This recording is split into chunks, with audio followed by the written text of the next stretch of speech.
კინოსახლში აფხაზეთის ომის 1993 წლის 15-18 მარტის მოვლენების ამსახველი დოკუმენტური ფილმის ჩვენება შედგა. პრემიერის წინ აფხაზეთის სიმღერისა და ცეკვის სახელმწიფო ანსამბლ აფხაზეთის მომღერალთა გუნდმა და სოლისტმა სოფო ქირიამ დაღუპული გმირების ხსოვნისადმი მიძღვნილი სიმღერა გმირის დატირება შეასრულეს. აფხაზეთის ომის მონაწილე მეომრების ინიციატივით აფხაზეთის ავტონომიური რესპუბლიკის საინფორმაციო უზრუნველყოფის ცენტრმა მოამზადა ფილმი, რომელშიც ქართველი მებრძოლების ერთ-ერთი მნიშვნელოვანი სამხედრო წარმატებაა ასახული. მასში გამოყენებული უნიკალური დოკუმენტური კადრები ქრონოლოგიურად ასახავს 1993 წლის 15-18 მარტის მოვლენებს. როგორც აფხაზეთის ომის ვეტერანები ამბობენ, ფილმის მიზანია სიმართლე ითქვას აფხაზეთის ომზე, 15-18 მარტის მოვლენებზე და ქართველი მეომრების გმირობაზე. ჩვენ აფხაზეთის მეორე საარმიო კორპუსის მეთაურებმა გადავწყვიტეთ მარტის მოვლენების პრიზმაში გვეჩვენებია თქვენთვის და რაც მთავარია ჩვენი მომავალი თაობისთვის,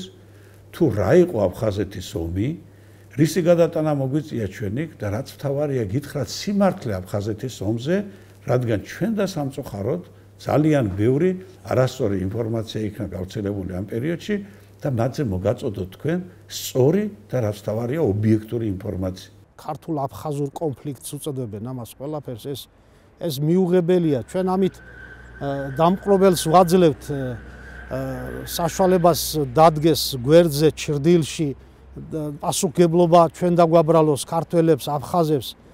არ არსებობდა ქართულ-აფხაზური კონფლიქტი. არსებობდა ქართველების სწრაფვა დამოუკიდებლობისათვისა და იმპერიის ცდილობა საქართველოს სახელმწიფო განადგურების და დაპყრობის. სამწუხაროდ ეს იყო სამამულო ომი, რომელშიც ჩვენ გამარჯვების უფლება წარსნეული ვქონდათ. ფილმის პრემიერას აფხაზეთის ომის ვეტერანები, აფხაზეთის ავტონომიური რესპუბლიკის ხელისუფლებისა და დევნილი საზოგადოების წარმომადგენლები ესწრებოდნენ. მეომრებმა და აფხაზეთის ხელისუფლების წარმომადგენლებმა ფილმის შექმნა დადებითად შეაფასეს და აღნიშნეს, რომ მართალია დაგვიანებული, მაგრამ მნიშვნელოვანი სიმართლე ითქვა, რაც აუცილებელია აფხაზეთის ომის რეალურად შეფასებისთვის. მადლობა გადაუხადეს იდეის ავტორებსა და აფხაზეთის ავტონომიური რესპუბლიკის საინფორმაციო უზრუნველყოფის ცენტრის შემოქმედებით კოლექტივს, რომელმაც მოამზადა ეს ფილმი. სიმართლე გითხრათ, ეჭვიც არ მეპარებოდა, რომ გამოვიდოდა ძალიან ყურებადი, ინფორმაციული, ისეთი მნიშვნელოვანია ეს სიმართლე, რომელიც 25 წელია რაც ომი დამთავრდა, იმის მერე არავის არ უთქვამს. მადლობა ბუნებრივია თქვენ, ვინც მონაწილეობა მიიღეთ ამაში, ბატონ დავით აიას, ჩვენი აფხაზეთის მთავრობას, თვითონ მეომართა კავშირს და თითოეულ ადამიანს, ვინც ამ ფილმის გადაღებაში მიიღო მონაწილეობა, მივიწყებულია ეს თემა და ამიტომ ვცდილობთ ეხლა მაინც სააშკაროზე ნამდვილად გამოვიტანოთ ის, რაც იყო რეალურად ეს ომი. ფილმი უნდა იყოს ფართო საზოგადოებისთვის მიწოდებული, სხვადასხვა ტელევიზიები უნდა ჩაერთონ ამის გაშუქებაში, ეს არის ძალიან მნიშვნელოვანი და იმიტომ რომ ყველამ უნდა იცოდეს ეს სიმართლე თუ რა მოხდა რეალურად. დღეს მე კადრებს ოდესაც უყურე და ჩვენი თანამებრძოლები რო გამოდიოდნენ, აი რამხელა ემოციურია, იმიტომ რომ ჩვენ ყველა ეხლა ამ წუთში, როდესაც უყურებდით ამ ფილმს, ვიყავით იქ იმ პერიოდში და ჩვენ თვალწინ გადიოდა ყველა ეს პროცესები, რაშიც მიგვიღია მონაწილეობა და ეს ფილმი უნდა იყოს ყველასთვის ხელმისაწვდომი, ალბათ უმაღლეს სასწავლებლებშიც უნდა ვანახოთ ეს ფილმი, იმიტომ რომ ეს რეალობა და ეს სიმართლე ნელ-ნელა წამოვწიოთ წინ.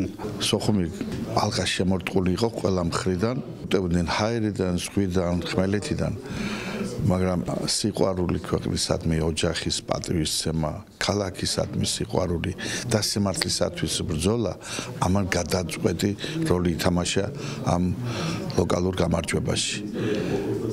ფიჭების მხარეზე, ჩვენ მხარეზე იყო სიმართლე და სამართლიანობა, ამიტომ გახდა შესაძლებელი გამარჯვების მიღწევა. ჩვენთანაც უსხვერპლოდ არ ჩაულია ამ ომს, მაგრამ გაცილებით მეტი დანაკარგი განიცადა ჩვენმა მოწინააღმდეგებ. ჩვენ ყველაფერი უნდა გავაკეთოთ, რომ მსგავსი ომებით გადასაწყვეტი არ გავხადოთ ჩვენთან არსებული მდგომარეობა. მშვიდობიანი გზით უნდა გავიაროთ წინ და მხოლოდ და მხოლოდ ამას უნდა ემსახურებოდეს ის, რაც ჩვენ ვნახეთ. რა თქმა უნდა, ომზე უნდა ითქვას სიმართლე და ის სიმართლე რამდენადაც მწარე არ უნდა იყოს, ის უნდა იყოს მისაღები. რამე თუ ამ ჩვენს შეცდომებზე მაინც ვისწავლოთ უნიკალური კადრები იყო ნაჩვენები და აქ მე მინდა მართლაც დააუღნიშნო თქვენი სტრუქტურის ამ საინფორმაციო ცენტრის და ბატონ დავით აიას პირადი წვლილი ამ ფილმის მომზადებაში. ჩვენ უნდა ვიცოდეთ, რომ შეცდომები არ უნდა დაუშვათ მომავალში. რა თუ გვინდა რომ ჩვენი ქვეყანა იყოს ძლიერი და ყველასათვის მისაღები. დიდი მადლობა მინდა უთხრა ორგანიზატორებს.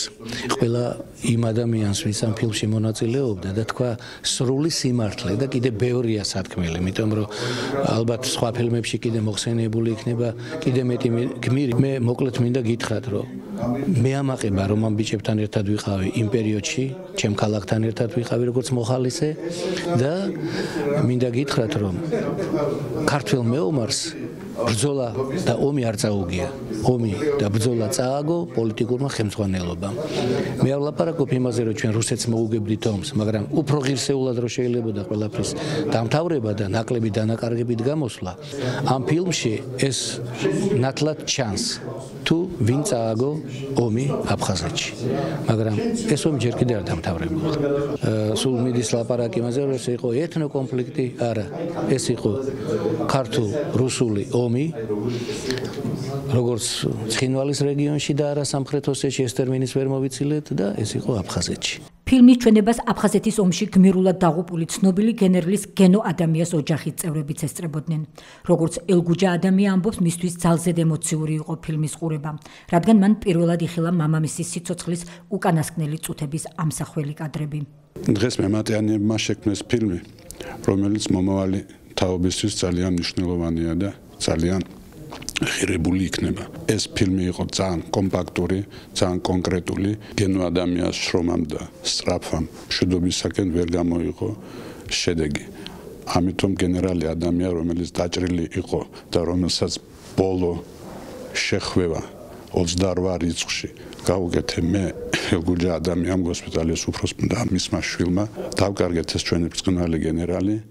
დღეს ვიხილეთ კადრები 28 სექტემბერი 12 საათი და 15 წუთი, 25 წუთის შემდეგ გენერალი ადამია უკვე არ იყო ცოცხალი.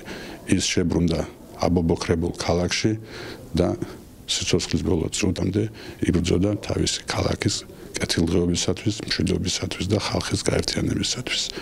ეს ფილმი ნამდვილად ასახავს იმ მოვლენებს, რა მოვლენებიც მიმდინარეობდა აფხაზეთში და მე მგონი გავუადვილოს მომავალ თაობას შეაფასოს თუ რა ხდებოდა მაშინ. დიდი მადლობა აფხაზეთის ტელევიზიას, რომელმაც ბრწყინვალე ნიმუში მამაცობის დაუტოვა ჩვენს ახალგაზრდებს.